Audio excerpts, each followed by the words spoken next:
వెలిగొండ 2026 కల్లా పూర్తి చేయాలనేటువంటి చంద్రబాబు నాయుడు గారి యొక్క సంకల్పానికి అనుగుణంగా వారం వారం రివ్యూ చేసుకుంటూ ప్రతి 10 రోజులకి 15 రోజులకి క్షేత్రస్థాయిలో పర్యటన చేస్తూ అటు ఏజెన్సీలకి ఇటు అధికారులకి దశ దిశ నిర్దేశం చేస్తూ లక్ష్యాన్ని అందుకునేటువంటి విధంగా పనులు జరుగుతున్నటువంటి పరిస్థితి. అందులో ముఖ్యంగా ఇప్పుడే మీరందరూ కూడా చూశారు, టన్నెళ్ళకి సంబంధించి లైనింగ్ అనేది, బెంచింగ్ అనేది చాలా చాలా అవసరం. అటువంటి లైనింగ్ పనులు చూస్తే గత ప్రభుత్వంలో పనితీరికి ఈ ప్రభుత్వంలో పనితీరికి నక్కకి నాగలోకానికి ఉన్నది తేడా ఉంది. ఎందుకు ఈ మాట చెప్తూ ఉన్నానంటే, గత 5 సంవత్సరాల వైఎస్ఆర్సీపీ పాలనలో లైనింగ్ చూస్తే 705 మీటర్లు చేశారు. మరి ఈరోజు ఈ 18 నెలల కాలంలోనే చూస్తే 3664 మీటర్లు చేశాం. మళ్ళీ ఒకసారి చెప్తూ ఉన్నా, 5 సంవత్సరాల్లో 705 మీటర్లు, 18 నెలల కాలంలోనే 3664 మీటర్లు. అంటే ఎంత వేగంగా పనులు. అదేవిధంగా బెంచింగ్ ఉంది, 5 సంవత్సరాల్లో 745 మీటర్లు వేశారు బెంచింగ్. మరి మనం 18 నెలల కాలంలోనే 6579 మీటర్లు. అంటే కనీసం 100ల్లో కూడా వాళ్ళు పనులు చేయాల, కానీ ఈరోజు వేలల్లో మనం పనులు చేస్తున్నాం మీటర్లు. ముందుగా మీ మీడియా ద్వారా మా యువ నాయకుడు నారా లోకేష్ బాబు గారి జన్మదిన సందర్భంగా ఆయనకు హృదయపూర్వకంగా శుభాకాంక్షలు తెలియజేస్తా ఉన్నాం మా మార్కాపురం జిల్లా ప్రజల తరపు నుంచి. ఈరోజు వైఎస్ఆర్ పార్టీ నాయకులు ఇష్టారీతిని మాట్లాడుతూ ఉన్నారు, నోటికి ఏది వస్తే అది మాట్లాడుతూ ఉన్నారు. మాట్లాడేటప్పుడు మీరు తెలుసుకొని మాట్లాడితే బాగుంటుందేమో అని మేము అనుకుంటా ఉన్నాం. మీరు తెలిసి మాట్లాడుతున్నారో తెలియక మాట్లాడుతున్నారో కూడా ఈ ప్రజలకు అర్థం కాకుండా అల్లాడిపోతా ఉన్నారు. ఎందుకంటే అమాయకులు ఈ ప్రాంత ప్రజలు. మీరేది చెప్తే అది నమ్ముతూ ప్రతిసారి మీకు ఓట్లు వేసుకుంటూ వస్తూ ఉన్నారు. అటువంటి ప్రజలను మీకు మోసం చేయాలని, లేకుంటే ఈ ప్రాంత ప్రజల చెవులో పూలు పెట్టాలని మీకు ఏ రకంగా మనసు ఒప్పిందో మాకైతే అర్థం కావట్లేదు. ఇంత గుడ్డిగా నమ్మినటువంటి ప్రజలను మీరు ఇంత బలంగా మోసం చేస్తారా అనే దానికి ఈ వెలుగొండ ప్రాజెక్టే నిదర్శనం. మీ పనిలో మీ చిత్తశుద్ధి ఏంటో కనపడతా ఉంది. లైనింగ్ పనులలో, బెంచ్ పనులలో మీరు కనీసం 700 మీటర్లు చేయలేనటువంటి మీరు 5 సంవత్సరాల కాలంలో 18 నెలల్లో మేము ఒక్కొక్కటి 3600 మీటర్లు ఒకటి, 6500 మీటర్లు ఒకటి మేము పనులు చేసి మా చిత్తశుద్ధి, మా నిజాయితీ మేము చూపిస్తే మీరు మమ్మల్ని క్వశ్చన్ చేస్తున్నారు. మా దౌర్భాగ్యం ఏమో అనుకుంటా, మీరు ఈ ప్రాంతంలో మీకు ఈ ప్రాంతంలో ప్రజాప్రతినిధులుగా ఈ అమాయక ప్రజలు మిమ్మల్ని గుర్తించడం. 700 మీటర్లు ఎక్కడ, 3600 ఎక్కడ, 740 మీటర్లు ఎక్కడ, 6500 మీటర్లు ఎక్కడ?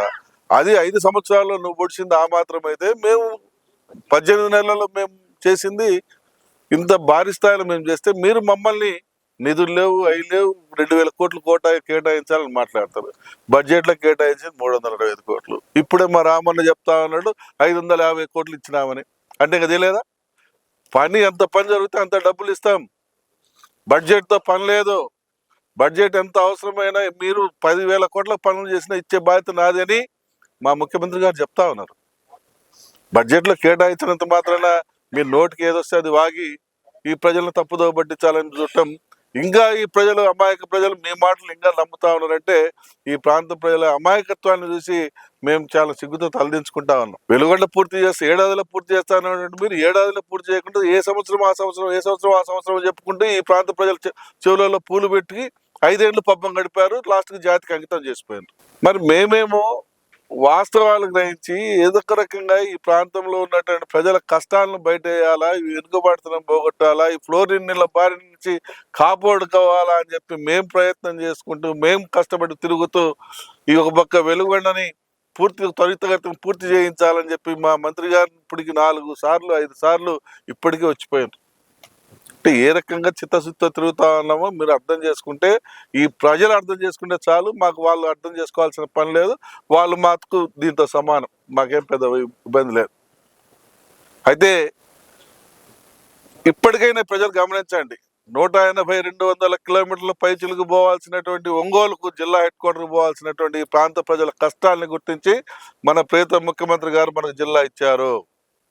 అదే పందాలో ఈ ప్రాంత ప్రజల యొక్క జీవనాడైనటువంటి వెలుగొండని 6 నెలల కాలంలో పూర్తి చేయబోతా ఉన్నాం, పూర్తి చేసి జాతికి అంకితం చేయబోతా ఉన్నాం. ఇది తథ్యం జరిగి తీరుతుంది. చూడండి, అప్పుడు మాట్లాడండి. అంతవరకు నోరెత్తితే మర్యాద ఉండదు. Thank you. అధికారులతోటి అదేవిధంగా ఏజెన్సీలతోటి ఏదైతే ప్రభుత్వం ఇచ్చినటువంటి టార్గెట్లు సకాలంలో పూర్తి అవుతున్నాయా లేదా, ఎట్టి పరిస్థితుల్లో ప్రియతమ ముఖ్యమంత్రి శ్రీ నారా చంద్రబాబు నాయుడు గారు ఈ ప్రాంతానికి ఇచ్చినటువంటి 2 వాగ్దానాలు, ఒకటి మార్కాపురం కేంద్రంగా జిల్లా ఇస్తామని చెప్పారు.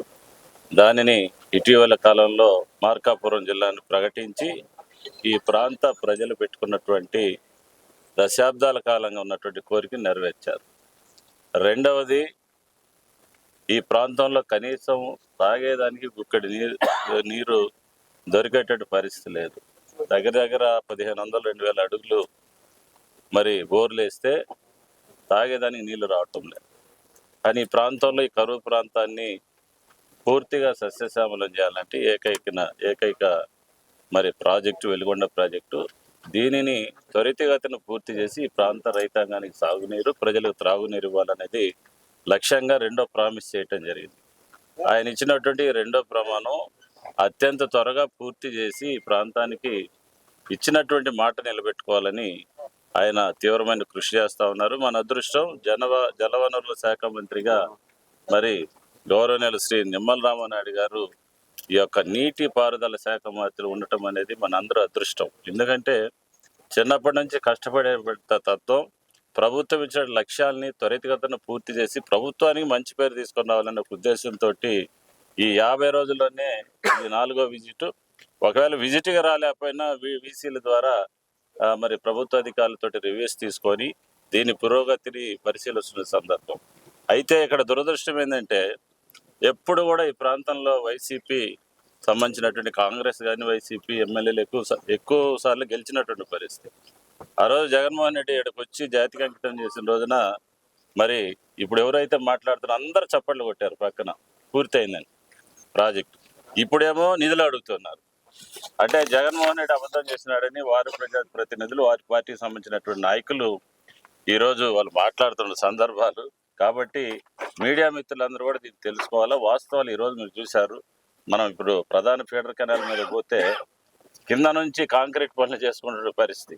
ఆ రోజు సాధారణ వర్షపాతానికి మరి కటకానిపల్లి దగ్గర కాలువలన్నీ కొట్టుకొని పోయి అటుపక్కటి రంధ్రం పడితే నేను మోటార్ సైకిల్ వేసుకుని యువతల నుంచి అవతలకి వెళ్ళా. ఆ రోజు నేను అది మీడియాతో మాట్లాడితే ఈ తెలుగుదేశం వాళ్ళకి ఏం పని లేదని చెప్పినటువంటి పరిస్థితి. ఈరోజు ప్రభుత్వం వచ్చిన తర్వాత ముఖ్యమంత్రి గారి దృష్టికి తీసుకెళ్ళి మరి మన నీటిపారుదల శాఖ మంత్రి దృష్టికి ఈ సమస్యను తీసుకెళ్తే స్వయంగా ఆయన మోటార్ సైకిల్ వేసుకొని మొత్తం ప్రధాన కాలువలు మొత్తం టాప్ టు బాటం అంతా తిరిగారు.